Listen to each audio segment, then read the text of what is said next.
Vrindavan Bihar Lal ki. When we are actually doing this Radhe, Radhe, Radhe, Radhe, Radhe, Radhe, Radhe. In Telugu, Radhe, Radhe, Radhe, Radhe means why is it not coming, why is it not coming? What is not coming? The jnana is not coming, the awareness is not coming. When is it going to come? When is it going to come?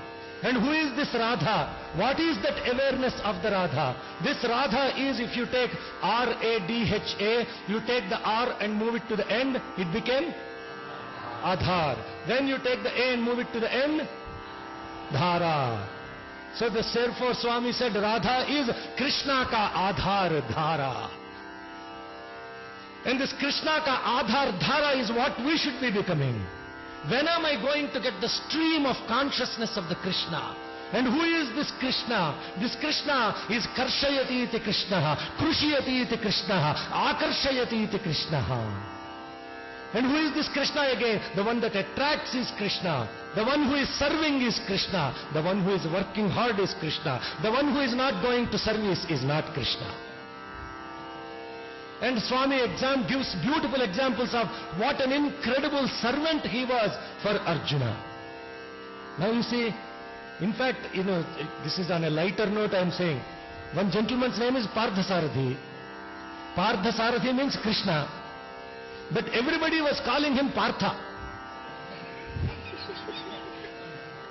And I was surprised, really, your name is Parthasarathi, man. Why are they all calling you Parthasarathi? It is easy, sir.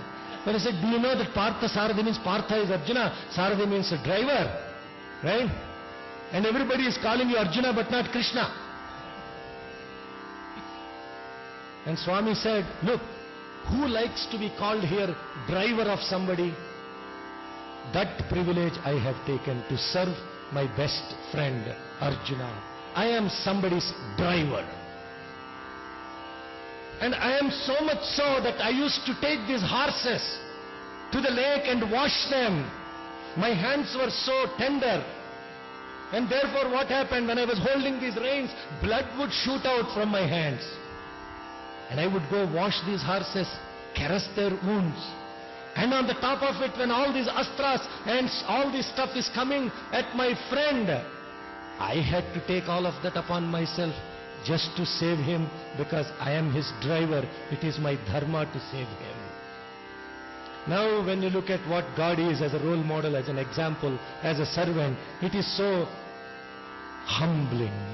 It is so incredible. And we cannot even comprehend. Therefore, the names that we use for referring to God are for our own self-realization. They are nothing to do with God.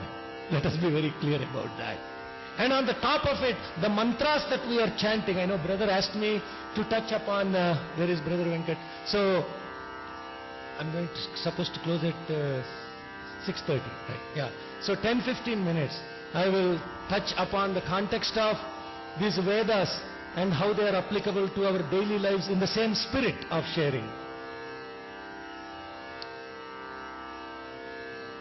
The context of the Vedas, why Bhagavan has emphasized for many of his devotees to learn these supreme hymns, especially Sri Rudram, is something we have to really dwell upon.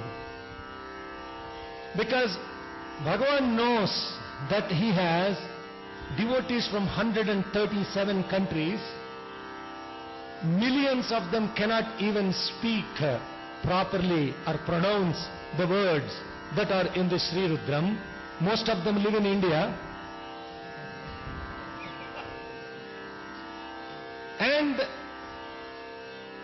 he knows that he has devotees from all different faiths. Muslims, Christians, so many different faiths. And the Sri Rudram actually belongs to the Hindus. Isn't it contradictory that he asks everybody to learn Sri Rudram? It's conflicting with the mission of Sarva Dharma. Then I ask the question, myself. I am sure he has much more common sense than I have. Why am I analyzing what he has asked me to do? No paralysis analysis. Just do what the master says. And what happened was back in 2000, 2 is the time when actually the students started chanting Vedas in Kulwant Hall. One of our regional presidents requested me to start these Veda classes in California. And I was really taken aback. And to be quite honest with you and frank with you, I never learnt any Vedas from any guru physically. And I have no idea why this gentleman comes and asks me. The only first thing is, I went to Swami, he said, I should start teaching some of these Vedas. Yeah, chip. Andarki baga ardhamayela chip. Ardhama. Swami, I don't even know Sanskrit. I told him. Sanskrita. Emadi? Sanskrit. Oh, sorry. Samskrita. Ademana language, huh? I said, oh, excuse me, sir. That is language only, no, Swami, that's what we... Yavuru maatladre ipoddu. Language etla uddi. Yavaru maatladre kada. Nobody speaks. How can that be language? Then I said, okay, better be quiet. He's going to come up with something profound. Then he said, Bangaru, Krutam means to do. Samyak Krutam, everybody coming together and doing something. It is action. It is not language. Samskrutam is action. Action together. It is not simply chanting. It is action. It is not simply reciting the mantras. It is action. Then I said, Swami, come on. How can we understand all these mantras? It's impossible. Then wouldn't it have any effect? If you don't know it, meaning, Swami, wouldn't it have any effect? No, Bangar, it will have effect. And he said, look, if you have blood pressure, you take some medication. The blood pressure decreases. After 8 hours, the blood pressure comes back. And then you have to take medication again. When you take the medication, many of you cannot even pronounce the name of the medicine. Forget about it, you don't even know what's the ingredient. On the top of it, you don't know whether it is a angiotensin converting enzyme inhibitor or angiotensin receptor to blocking agent or some other mechanism of action. Even doctors don't know.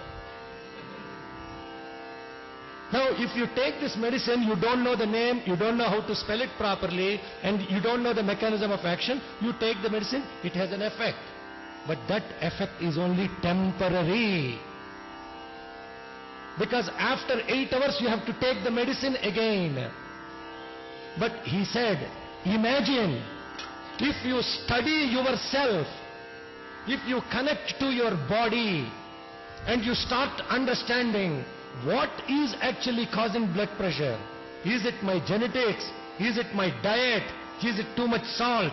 Is it my stressfulness? Is it some other factors that is causing this blood pressure? Then what will you do? Your dependency on the medicine is reduced. Similarly, he said, when you chant Veda mantras, very simply, it's like taking blood pressure medication. It will help you, but the effect is transitory. But when you delve into what is the inner principle, the antarardha of the Veda mantra, that antarardha helps you reach paramartha. The first thing is vachyardha, literal meaning. Second is antarardha. Third is paramartha.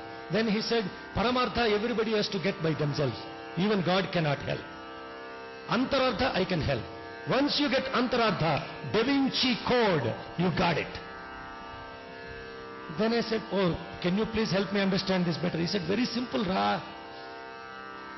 And the Ramakrishna Paramahamsa says, in a beautiful parable, చెరువుకు 4 దిక్కులను నీటిని తెచ్చుచు స్త్రీలనిరి aqua, water, pani, vari.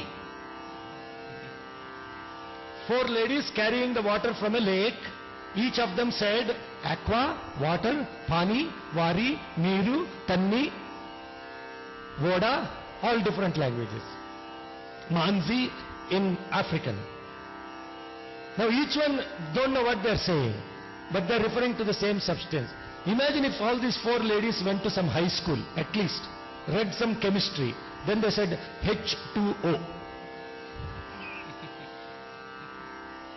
They not only know what they're talking about, the H2O describes how actually the water came into existence by combining 2 parts of hydrogen with 1 part of oxygen.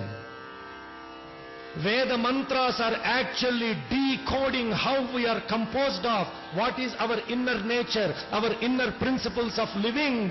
And they are supreme doctrines experienced by the scientists of the inner world, nothing to do with the scientists of the external world.